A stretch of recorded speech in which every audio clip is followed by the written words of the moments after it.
Arkansas psychiatrist is now facing a state and federal investigation, as well as a lawsuit from more than 24 former patients accusing the now fired doctor of holding them against their will and running a massive insurance fraud scheme. The lawsuit claims that Dr. Brian Hyatt held patients, locked them in their rooms for days, even weeks at a time. Police even had to come to get some of those patients out. Hyatt has denied any wrongdoing or malpractice. William VanWhy is among the patients listed as plaintiffs in the lawsuit. He joins us right now via Zoom with attorney Aaron Cash, representing all 26 patients who are making these claims. Good morning to you, gentlemen. William, thank you so much for telling your story. I know it's so important to discuss mental health. Can we just go back in time and just start from the beginning here? You checked yourself into Northwest Medical Center. Was that it's a hospital in Bentonville, Arkansas, correct? And is there an emergency room? Did you take yourself first to the emergency room?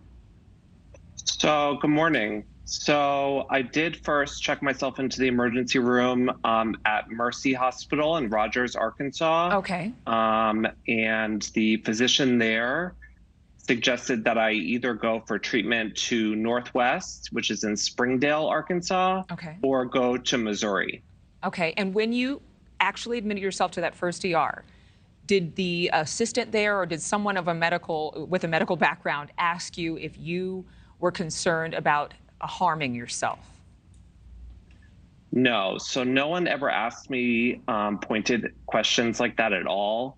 I was admitted in the middle of the night and I didn't see anybody for a day or so, even though they tried to prescribe me medication that I'm actually allergic to on the first day without speaking to me first. And during my stay there, I never saw a doctor at all. You never saw a doctor, but then somehow you were referred to the doctor at Northwest where you saw the psychiatrist? So I never met Dr. Hyatt. I was only seen by nurse practitioners and physician's assistants who worked under Dr. Hyatt. But I never met him. I've never seen him in the hall, anything like that. Okay, so he was the head psychiatrist, and he had a team of people working under him, and those people were the ones who you say held you against your will once you were admitted to that particular location. So under Dr. Hyatt's direction, the entire unit, I was held against my will by everyone in that unit. And by held against your will, had they prescribed medication? Did you take the medication? Were you in a state of mind where you didn't know what you were doing, what was happening to you? Or was it just a matter of, I want to leave, and they wouldn't let you leave?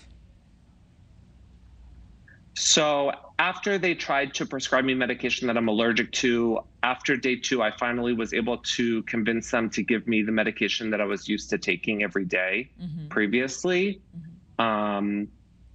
And I knew something was up from the very beginning, and that I had to have my husband retain a lawyer to get me a court order to get out of there.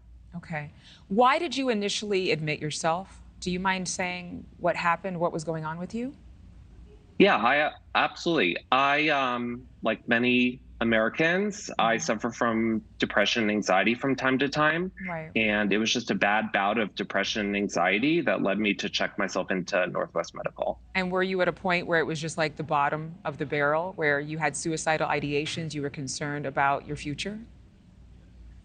So I was definitely concerned. I never had suicidal ideations. But I was definitely concerned, and I knew that once I got into the unit, something was not correct. Yeah. And I started, after about 2 or 3 days, I started to immediately ask to leave, ask about my plan, and spoke to multiple people within the unit and the hospital, and no one would let me leave. And no one would talk to you. And really, I have to say, Aaron, thank you so much for being here as well. This is something that happens all across the country. People admit themselves for help. It's a desperate cry oftentimes, whether, self-harm is in the picture or not. People are held because, doctors want to make sure they don't hurt themselves. But you believe, and these 26 patients believe, that was not the case here. Why? In this particular facility, what we've experienced and the people that we've spoken with, and especially the 26 lawsuits that we filed, the 72-hour hold, which is the law in Arkansas, was not being followed. After that point, you're supposed to file a lawsuit in court to keep people beyond the 72 hours, and that was not being done.